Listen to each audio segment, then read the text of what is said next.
Hello students, today we learn figures of speech. Figures of speech मतलब अलंकार.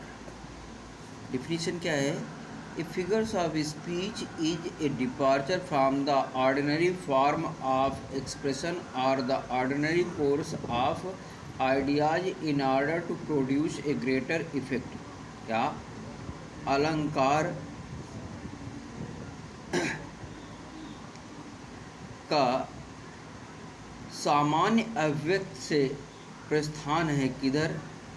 सामान्य course को या सामान्य विचार को, किस लिए? दूसरे उसके महत्व को अत्यधिक बढ़ा देना. क्या अलंकार वह शब्द है या अलंकार वो है जो किसी सामान्य बात के महत्व को बढ़ा देता है, अलंकार कहलाता है. हमारे कोर्स में 7 प्रकार के अलंकार हैं. There are 7 figures of speech in intermediate course. पहला सिमिली उपमा अलंकार, दूसरा मेटाफर रूपक अलंकार, तीसरा पर्सनिफिकेशन मानवीकरण अलंकार. आयुष बंद कर. पर्सनिफिकेशन मानवीकरण अलंकार. चौथा एपोस्ट्रॉफी संबोधन अलंकार. पांचवा हाइपरबोल अतिशयोक्ति अलंकार. छठवां ऑक्सीमोरन विरोधाभास अलंकार. सातवां ओनोमेटोपोइया ध्वनिसूचक अलंकार. क्या? तो देखिए ये 7 फिगर्स ऑफ स्पीच हैं. सातों को हम बारी बारी से 1 बाय 1 करके पढ़ेंगे. पहला क्या है? Simile. Simile is a comparison between two objects of different kinds which have at least one point in common, and the words of comparison like as so are used. क्या? Assembly is a comparison between two objects of different kinds which have at least one point in common. The words of comparison like as so are used. क्या? Simile is a figure of speech in which a comparison is made between two objects of different kinds which have at least one point in common, and the words of comparison like as so are used. Hindi में उपमा अलंकार वह अलंकार है जिसमें किन्हीं दो विभिन्न प्रकार के तत्वों के मध्य तुलना की जाए और उनमें कम से कम एक बात में समानता हो, उपमा अलंकार कहलाता है. तथा इसमें तुलना के शब्द लाइक एज सो में से कोई न दिया लाइक एज सो में से कोई दिया हो तो उपमा अलंकार होगा. उदाहरण के लिए it dropped as the gentle rain from heaven. It dropped as the gentle rain from heaven. She shall be sportive as the fawn. She floats like a laugh from the lips of a dream, or we wear her like a pearl on a string. Life is like a stage, life is like a dream, etc. तो बहुत से अच्छे उदाहरण हैं इसके उपमा अलंकार के. फिर से सुन लीजिए. क्या?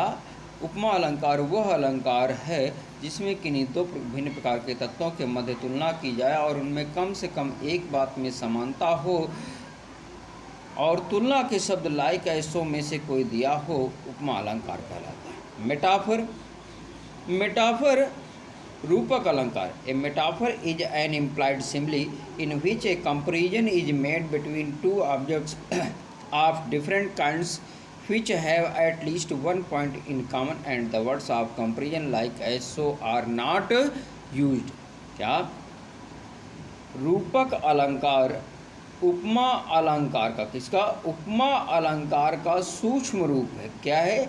सूक्ष्म रूप है जिसमें किन्हीं दो भिन्न प्रकार के तत्वों के मध्य तुलना की जाए और उनमें कम से कम एक बात में समानता हो, रूपक अलंकार कहलाता है. तथा तुलना के शब्द लाइक एज सो में से कोई न दिया हो, रूपक अलंकार कहलाता है. एग्जाम्पल के लिए सुनिए. Life is a dream, life is a stage, life is a walking shadow, life is a dream, life is a stage, life is a walking shadow, I see a lily on thy brow, hope is the poor man's bread, etcetera. बहुत अच्छे उदाहरण हैं ये इसके रूपक अलंकार के, या whose armour is his honest thought. तो फिर से सुनिए, रूपक अलंकार वह अलंकार है जिसमें किन्हीं दो भिन्न प्रकार के तत्वों के मध्य तुलना की जाए और उनमें कम से कम एक बात में समानता हो तथा तुलना के शब्द लाइक ऐसो में से कोई न दिया हो, रूपक अलंकार कहलाता है। पर्सोनिफिकेशन मानवीकरण अलंकार, पर्सोनिफिकेशन मानवीकरण अलंकार। डिफिनीशन देखिए क्या, personification is that figure of speech in which, personification is that figure of speech in which lifeless objects and abstract ideas are personified ideas are thought of as living beings। क्या, personification is that figure of speech in which lifeless objects or abstract ideas or personified ideas are thought of as living beings। उदाहरण के लिए, मानवीकरण अलंकार वह अलंकार है जिसमें किसी अमूर्त को या निर्जीव को या मानवीकृत पदार्थ को सजीव मान लिया जाए, सजीव मान लिया जाए। एग्जाम्पल के लिए, love is blind, honesty is the best policy, experience is the best teacher. इसके अलावा death lays his icy hands but patience to prevent. बहुत अच्छे उदाहरण हैं इसके, किसके, मानवीकरण अलंकार के। या मानवीकरण अलंकार वह अलंकार है जिसमें किसी अमूर्त को या निर्जीव को या मानवीकृत पदार्थ को सजीव मान लिया जाए तो मानवीकरण अलंकार कहलाता है। चौथे नंबर पे आते हैं, देखिए एपस्ट्रॉफी संबोधन अलंकार।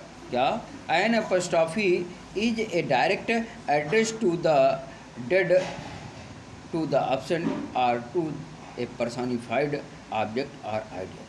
क्या, संबोधन अलंकार वह अलंकार है जिसमें किसी मृत व्यक्ति को या अमूर्त को या मानवीकृत विचार को सजीव की तरह पुकारा जाए, मानवीकृत को सजीव की तरह पुकारा जाए, मतलब मरे हुए व्यक्ति को सजीव मान करके पुकारा जाए।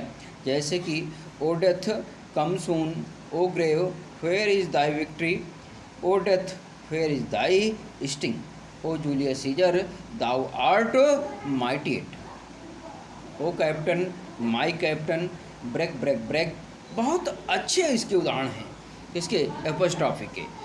क्या है, संबोधन अलंकार वो अलंकार है जिसमें किसी अमूर्त को या मृत व्यक्ति को या मानवीकृत पदार्थ को सजीव की तरह पुकारा जाए, संबोधन अलंकार कहलाता है।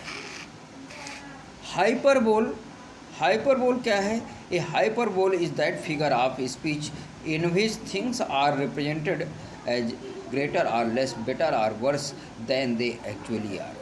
क्या, a hyperbole is that figure of speech in which things are represented as greater or less, better or worse than they actually are। उदाहरण हिंदी में, अतिशयोक्ति अलंकार। कौन सा अलंकार, अतिशयोक्ति अलंकार। अतिशयोक्ति अलंकार वह अलंकार है जिसमें चीज़ों को उनकी वास्तविकता से या तो बढ़ा करके या घटा करके, या उनको उनकी अच्छाई को और अधिक बढ़ा करके या उनकी बुराई को और अधिक घटा करके बताया जाए, वास्तविकता से अधिक घटा करके या बढ़ा करके बताया जाए, तो वहाँ पर अतिशयोक्ति अलंकार होता है। जैसे his head is mountains high 10,000 saw I at a glance। His head is mountains high 10,000 saw I at a glance। या she wept oceans of tears rivers of blood flowed in the battle. बहुत अच्छे उदाहरण इसके, जितनी भी तारीफ की जाए कम है। क्या, अतिशयोक्ति अलंकार वह अलंकार है जिसमें चीज़ों को उनकी वास्तविकता से बढ़ा करके या घटा करके वर्णन किया जाए, अतिशयोक्ति अलंकार कहलाता है। अगला नंबर है किसका? ऑक्सीमोरन। एन ऑक्सीमोरन, क्या गौर कीजिएगा, an oxymoron is that figure of speech in which two opposite ideas are put together. क्या विरोधाभास अलंकार वह अलंकार है जिसमें दो विरोधी विचारों को एक साथ रखा जाए। क्या? अतिशयोक्ति अलंकार विरोधाभास अलंकार वह अलंकार है जिसमें किन्हीं दो विरोधी विचारों को एक साथ रखा जाए। उदाहरण के लिए, and having nothing he hath all, this is an open secret, the shopkeeper is an honest robber, life is bitter sweet, love is sweet poison. This is an open secret, life is bitter sweet, love is sweet poison. क्या? विरोधाभास अलंकार वह अलंकार है जिसमें किन्हीं दो विरोधी तत्वों को एक साथ रखा जाए, दो विरोधी विचारों को एक साथ रखा जाए। उदाहरण में क्या? And having nothing he hath all, this is an open secret, the shopkeeper is an honest robber, life is bitter sweet, love is sweet poison. अगला नेक्स्ट एंड लास्ट, ओनोमेटोपोइया। बहुत ही सरल उदाहरण है, इससे सरल उदाहरण फिगर्स ऑफ स्पीच नहीं हो सकता। बहुत सरल फिगर ऑफ स्पीच है, बहुत सरल अलंकार है। तो सुनिए इसको क्या है। ध्वनि सूचक अलंकार, ओनोमेटोपोइया ध्वनि सूचक अलंकार। क्या? An onomatopoeia is that figure of speech. क्या? An onomatopoeia is that figure of speech in which sound suggest its meaning. क्या? Sound suggest its meaning. An onomatopoeia is that figure of speech in which sound suggest its meaning. Hindi में देखिए, ध्वनि सूचक अलंकार वह अलंकार है जिसमें उसकी आवाज़ से ही उसका अर्थ स्पष्ट हो जाए। For example, and beauty born of murmuring sound, and beauty born of murmuring sound, the curfew tolls the knell of parting day, grunt grunt goes the hawk। इसके अलावा वो बच्चे सरल उदाहरण याद कर सकते हैं, जैसे कि the bell rings, the lion roars, जो अपने आप को कमज़ोर समझते हैं। क्या? The bell rings, lion roars etcetera. बहुत अच्छे उदाहरण हैं। तो फिर से देख लीजिए, ध्वनि सूचक अलंकार वह अलंकार है जिसमें उसके आवाज़ से उसका अर्थ स्पष्ट हो जाए। उदाहरण क्या क्या है? And beauty born of murmuring sound, the curfew tolls the knell of parting day, grunt grunt goes the hawk. क्या? देखिए, तीनों का अर्थ सुन लीजिए। And beauty born of murmuring sound, और सुंदरता पैदा होती है किससे? कल कल की ध्वनि से। और सुंदरता पैदा होती है कल कल की ध्वनि से। जो लाइन है विलियम वर्ड्सवर्थ की पोएम, कौन सी? Education of nature. बहुत अच्छी पोएम है, इसको आप पढ़िए, बड़ा मज़ा आएगा आपको। The curfew tolls the knell of parting day, ये बिगनिंग लाइन है किसकी? थॉमस ग्रे की पोएम, जानते हैं कौन सी? From an elegy written in a country churchyard, जिसका अर्थ क्या होता है? The curfew tolls the knell of parting day, अर्थात गिरजाघर की घंटियाँ बजती हैं और दाह संस्कार के समय बजाई जाने वाली घंटियों की आवाज़ आती है, जो इस बात की ओर इशारा कर रही होती हैं कि गोधूलि बेला का समय हो गया, या सूर्य के अस्ताचल गमन का समय हो। क्या? गिरजाघर में बजाई जाने वाली घंटियों की आवाज़ और दाह संस्कार के समय बजाई जाने वाली घंटियों की आवाज़ इस बात की ओर इशारा कर रही होती हैं कि संध्या देवी के आगमन का समय हो चुका है, या गोधूलि वेला का समय हो चुका है, या सूर्य के अस्ताचल गमन का समय हो चुका है। इसके बाद तीसरा उदाहरण है grunt grunt goes the hawk. घुर घुर करते हुए सूअर चलता है, अर्थात घुर घुर करते हुए हमारे पियाजी साहब यानी कौन, सूअर चलता है। ओके, थैंक्स बच्चों, बहुत अच्छे से इसको लर्न करिएगा। यदि कोई समस्या हो फिर भी पूछ लीजिएगा, लेकिन हमारे चैनल को सब्सक्राइब करना न भूलिएगा, लाइक ज़रूर दीजिएगा, इससे हमारा हौसला बढ़ता है। इसलिए बच्चों आपको अच्छे से पढ़ना चाहिए और लाइकिंग ज़रूर देना चाहिए, सब्सक्राइब ज़रूर करना चाहिए। Okay, thanks.